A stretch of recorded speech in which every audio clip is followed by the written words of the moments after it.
passe maintenant aux propriétés du nombre relatif ou bien des nombres entiers dits premiers entre eux. Donc, troisièmement, nombre premier entre eux, définition et propriété. Deux nombres premiers entre eux sont deux entiers dont le PGCD est 1. Exemple. On a vu que le PGCD de 7 et 24 est égal à 1, donc 7 et 24 sont premiers entre eux. Deuxième exemple, 42 et 77 sont tous les deux divisibles par 7, donc ils ne sont pas premiers entre eux car leur PGCD est différent de 1. Remarque 1, on utilise parfois l'expression nombre étranger pour dire nombre premier entre eux. Soit, une deuxième remarque, soit A et B deux entiers relatifs non tous nuls, D un diviseur commun A et B. On a A est égal à D A' avec A' appartient à Z, bien sûr, puisque D divise A, il va exister un B' appartenant à Z tel que B est égal à D B' et A B sera égal à D fois le PGCD de A', PGCD de A' B'. Ici, bien sûr, on a la propriété de la multiplicativité du PGCD. Donc, on en déduit A et B, le PGCD de A et B est égal à D, si seulement si A' et B' sont premiers entre eux. C'est une propriété importante. Donc, pour que si D est un PGCD et le PGCD de A et B, alors il va exister deux entiers relatifs A' et B' premiers entre eux, tels que A est égal à DA' et B est égal à DB'. De l'autre côté, si A s'écrit sous la forme DA' et B s'écrit sous la forme DB' avec A', B' premier entre eux, alors le PGCD de A et B est égal à D. Troisième propriété, c'est une conséquence de ce qu'on a vu maintenant. Dire qu'une fraction est irréductible signifie que le numérateur et le dénominateur sont premiers entre eux. Donc bien sûr, pour rendre une fraction irréductible, il suffit de diviser par le plus grand diviseur commun de A et B, du numérateur et dénominateur. Les seuls diviseurs communs de deux nombres premiers entre eux sont moins 1 et 1. Bien sûr, puisqu'on est dans premier entre eux, donc si le seul diviseur commun ou bien le plus grand diviseur commun des deux nombres est 1, donc son opposé. Le théorème que nous allons passer maintenant est un petit théorème nouveau pour vous, mais d'une grande importance pratique que nous allons voir surtout dans la détermination du PGCD ou bien reconnaître si deux nombres sont premiers entre eux. Ce théorème porte le nom de Bézout-Bashi, mais il est connu par le théorème de Bézout. Soit A et B deux entiers relatifs, A et B sont premiers entre eux, si seulement si il existe deux entiers relatifs U et V tels que AU plus BV est égal à 1. Donc la démonstration, si on va aller de la gauche vers la droite, l'implication de gauche vers la droite, si A et B sont premiers entre eux, alors leur PGCD est égal à 1. Et donc, d'après le théorème 3, vu en section du PGCD, il existe deux entiers relatifs U et V tels que AU plus BV est égal à 1. Donc, on a vu que le PGCD, et si A et B sont deux entiers relatifs, et D leur PGCD. On a déjà vu dans la section du PGCD qu'il existe un couple d'entiers relatifs à U et V tel que AU plus BV est égal à D. Ici, notre D est égal à 1. Donc, on a directement le sens 1. Pour la réciproque, on va considérer, on va montrer que si on a cette combinaison linéaire, s'il existe un couple UV d'entiers relatifs tel que cette combinaison linéaire est égale à 1, alors le PGCD est égal à 1. Pour cela, nous allons noter des rangs le PGCD de A et B. S'il existe deux entiers relatifs UV tels que AU plus BV est égal à 1, alors D va diviser AU et BV, parce que D c'est le PGCD de A et B, donc il divise A et B, par suite il divise toute combinaison linéaire de A et B, où cette combinaison linéaire est égale à 1, donc des rangs divise 1. Or 1 divise des rangs, 2 plus 1 et des rangs sont positifs, donc des rangs C est égal à 1, et le PGD, c'est-à-dire que A et B sont premiers entre eux. Voilà, c'est le théorème de Bézout. Donnons ici quelques petits exemples. On remarque que 632 fois 9 plus 47 fois moins 121 est égal à 1. Il suffit de calculer. Donc, ces deux nombres qui sont 632 et 47 sont premiers entre eux d'après la réciproque du théorème de Bézout. On voit aussi dans l'exemple 2 que deux entiers consécutifs sont toujours premiers entre eux. Il suffit d'écrire la relation de Bézout.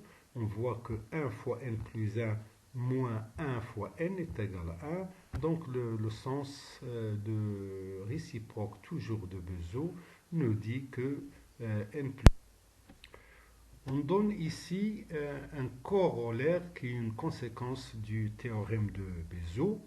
Ce corollaire nous dit, si on a trois entiers relatifs non nuls A, B et C, avec, on a A premier avec B et A premier avec C, si seulement si A est premier avec le produit de B et C. Donc c'est un problème aussi, c'est un corollaire ou bien un théorème important en pratique dans la résolution des exercices. Donc retenez-le bien, ainsi que le théorème qu'on a passé, le théorème de Bézout. Ce sont deux théorèmes très pratiques. Donc si on a A premier avec B et A premier avec C, alors A est premier avec le produit de B et C.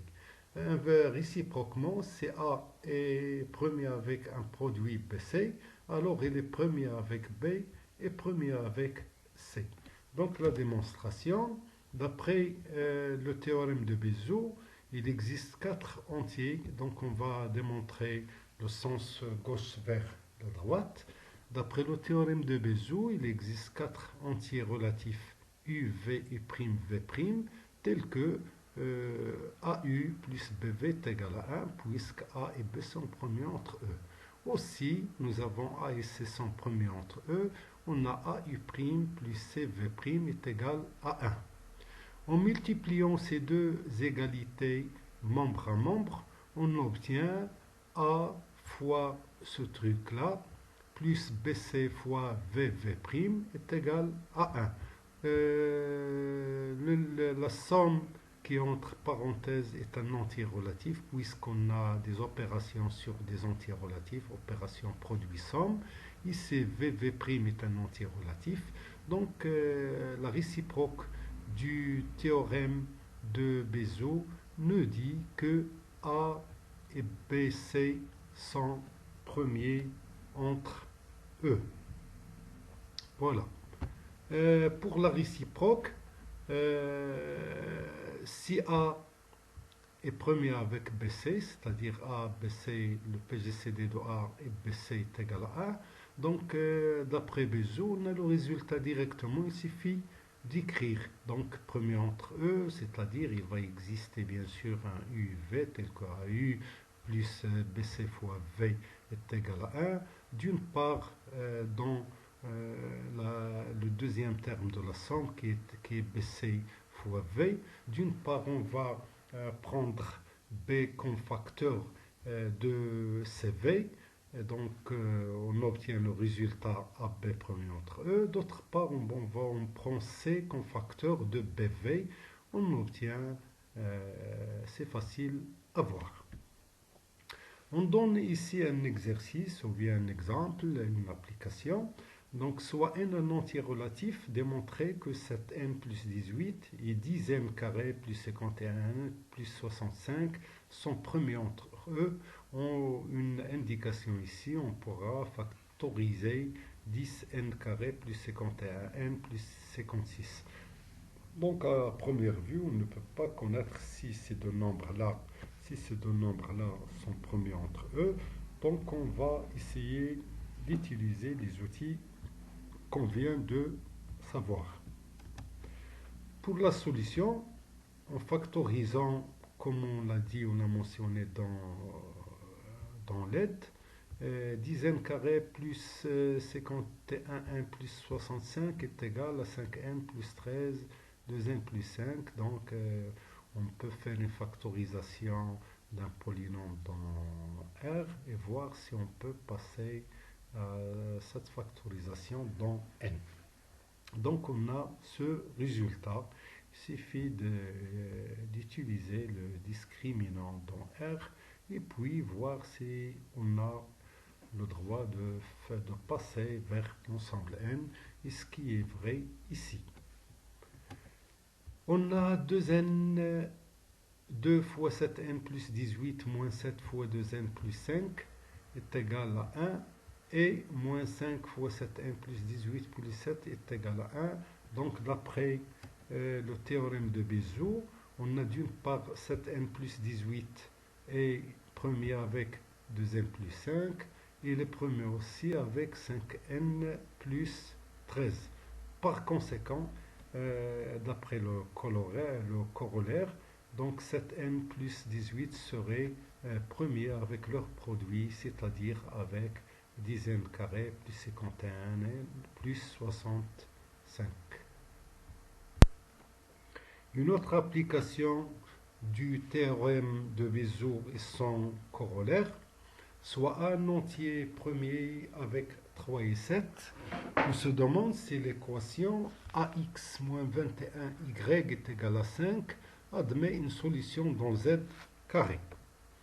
Et pour cela, on va procéder comme suit. On sait que A est premier avec 3 et A est premier avec 7. Donc, d'après le corollaire précédent, A serait premier avec le produit de 3 et 7 qui est 21. Donc, A et 21 sont premiers entre eux. On voit que lorsque x, y décrit z carré, ax moins 21y décrit l'ensemble des multiples de PGCD. Ce résultat, on l'a déjà vu dans la section PGCD. On a vu que toute combinaison linéaire de deux entiers relatifs A et B est un multiple de leur PGCD. Ici, le PGCD c'est 1, donc les multiples de 1 sont tous les entiers relatifs. Donc, on voit que cette équation-là, bien sûr, admet une solution dans z carré parce que 5, bien sûr, est un multiple de 1. Donc, multiple de 1, 5, c'est cette combinaison linéaire qu'on sait qui est multiple du PGCD. Pour la généralisation du corollaire précédent, on a les deux équivalences suivantes qui sont importantes en pratique. On l'utilise beaucoup dans la résolution d'exercices. Donc, retenez-les. A et B sont premiers entre eux, équivalent à dire que A est premier avec toute puissance de B. Pour la deuxième généralisation, A est premier avec B, équivalent à dire à toute puissance de A est première avec toute puissance de B. Donc ce sont deux résultats, comme je l'ai dit tout à l'heure, très importants à retenir. On les utilise beaucoup dans la résolution des exercices. une démonstration pour la première. On utilise bien sûr la récurrence sur n. Donc pour le premier sens, bien sûr, on sait que pour n est égal à 1, c'est évident. Pour n est égal à 2, l'initialisation de la récurrence. On sait que A premier avec B et A premier avec B. Donc d'après le corollaire précédent, A est premier avec le produit de B, B qui est B carré. Pour le sens, pour l'hypothèse de récurrence, on suppose que la propriété est vraie jusqu'à un ordre n et on va montrer sa validité pour n plus 1.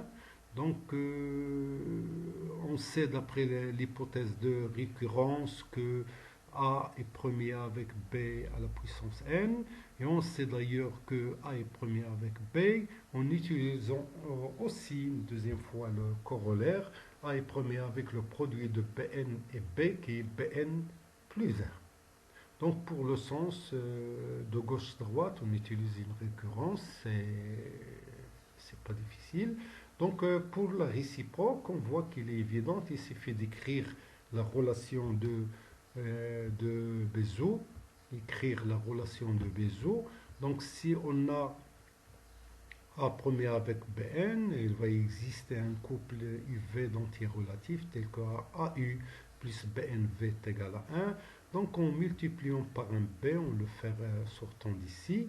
Donc on aura A plus B fois B puissance n-1. Ici bien sûr on va supposer que notre n est supérieur ou égal à 1, puisqu'il est évident pour 1. Donc,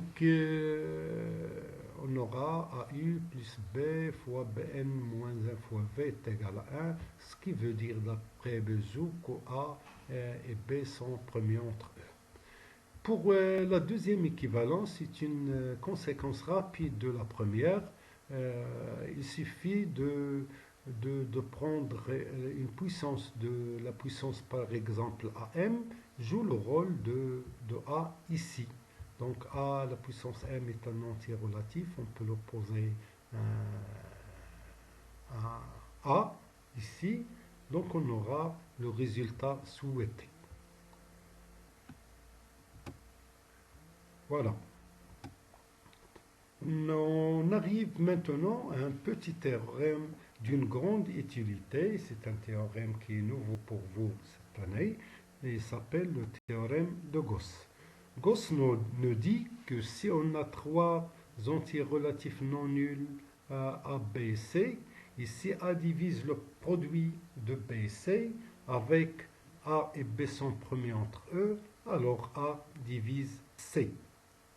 On peut dire la même chose si A et C sont premiers entre eux. Et donc vous voyez ça, A, B et C jouent un rôle symétrique ici. Donc si A divise BC et A et C sont premiers entre eux, alors A va diviser B. Donc la démonstration se fait rapidement en utilisant Bézout et les propriétés de divisibilité. On a ici une divisibilité, on a ici Bézout. Donc il va exister trois entiers relatifs K, U, V tels que BC est égal à KA, ceci vient de A divise B, et cette écriture, l'égalité de Bézout vient du fait que A et B sont premiers entre eux. En multipliant l'égalité de Bézout par C, on obtient AUC plus BVC est égal à C. Or, on sait que BC est égal à KA, BC est égal à KA. Donc en la remplaçant ici, en factorisant par A, on obtient AUC plus KV est égal à C. Ceci veut dire que notre A divise C. Donc théorème très important aussi en pratique pour voir la divisibilité. Une application du théorème de Gauss. On veut résoudre dans z carré l'équation 7x moins 3y est égal à 0. Donc pour la solution, on va considérer ou bien supposer que cette équation admet une solution x, y. Donc on aura cette x est égal à 3y. Ça veut dire que 7 divise 3y et on sait que 7 et 3 sont premiers entre eux. Donc Gauss nous assure que 7 va diviser y. Donc on a 7 divise 3y et 7 et 3 sont premiers entre eux, donc 7 divise y. Il existe donc un entier relatif k tel que y s'écrit sous la forme 7y, puisque 7 est un multiple de 7 divise y, y est un multiple de 7. Donc en remplaçant le y ici, donc par 7k, et en simplifiant par le 7, on trouve que x est égal à 3y. Donc si on part d'une solution, on trouve qu'il est sous cette forme.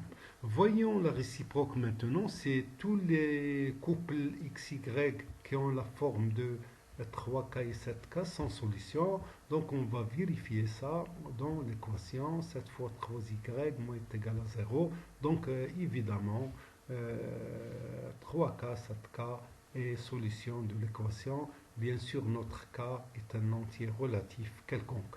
Donc pour trouver toutes les solutions, il suffit de donner des valeurs à k. Donc l'ensemble de solutions, le voilà, l'ensemble de tous les couples 3k, 7k avec k, un entier relatif. On arrive maintenant à un corollaire de Gauss aussi important. Ce corollaire nous dit, si on a trois entiers relatifs non nuls, le premier résultat, si A divise C et B divise C, avec A et B sont premiers entre eux, alors le produit de A et B divise aussi C. Donc c'est très important. Un deuxième corollaire, si A est premier avec B, ce résultat vous le connaissez, mais on a maintenant des outils forts pour le démontrer. On a alors le PPCM de A et B n'est autre que la valeur absolue de AB, puisqu'on est devant des entiers relatifs, c'était des entiers naturels, donc on va passer directement au produit AB. Donc on va montrer par la suite ce résultat, essayer d'y réfléchir. Notez bien que les démonstrations qu'on donne ici, ce sont pour Bézout, pour Gauss, pour les corollaires, ce sont des démonstrations fonctionnelles, c'est-à-dire ils sont similaires aux méthodes que vous allez utiliser souvent dans la résolution des exercices. Donc comprenez-les bien parce que ce sont des outils. Pour la démonstration du premier corollaire qui nous dit si on a trois entiers relatifs non nuls A, B, C tels que A divise C, B divise C avec A et B premiers entre eux, alors le produit AB divise C. Donc on a A divise C, donc il existe un entier relatif A' tel que C s'écrit sous la forme A, A'. On a B divise C, donc B divise A', en sachant que BA sont premiers entre eux. Donc d'après Gauss, Gauss va nous assurer que B divise A'. Donc il existe un entier relatif B' tel que A' est égal à B, B'. On en déduit en remplaçant bien sûr notre A' dans l'expression de C, on trouve que C est égal à B, B'. Cette écriture veut dire que AB divise AC. AB divise AC. Donc pour le deuxième corollaire, donc on va montrer que si A et B sont premiers entre eux, alors le PPCM de A et B n'est que la valeur absolue du produit de AB. Donc pour cela, on va montrer la double divisibilité, comme on s'est entraîné de le faire. A et B divisent le PPCM et A et B sont premiers entre eux. Donc AB divise le PPCM de AB d'après ce premier corollaire. A divise le PPCM, B divise le PPCM, A et B sont premiers entre eux, donc leur produit divise le PPCM. On sait d'autre part qu'AB est multiple de A et B, donc le PPCM de A et B divise AB. Par suite, on en déduit que le PPCM n'est autre que la valeur absolue de AB. On passe maintenant à un exercice d'application, soit un entier relatif. On veut démontrer que n3 moins n est toujours multiple de 6. Donc pour solution, on factorise n3 moins n, on obtient ceci, n facteur de n carré moins 1, qui est n moins 1 fois n plus 1. On voit que ces nombres sont trois entiers relatifs consécutifs. Donc n3 moins n est donc le trois entiers consécutifs. L'un d'entre eux est nécessairement un multiple de 3. Il suffit de le vérifier facilement. Donc n3 moins n est un multiple de 3. Donc premier résultat. D'autre part, n fois n plus 1 est le produit de deux entiers consécutifs. Donc le produit de deux entiers consécutifs est toujours pair. Donc c'est un multiple de 2. On en déduit, puisque n fois n plus 1 est un multiple de 2, n3 moins n est un multiple aussi de 2.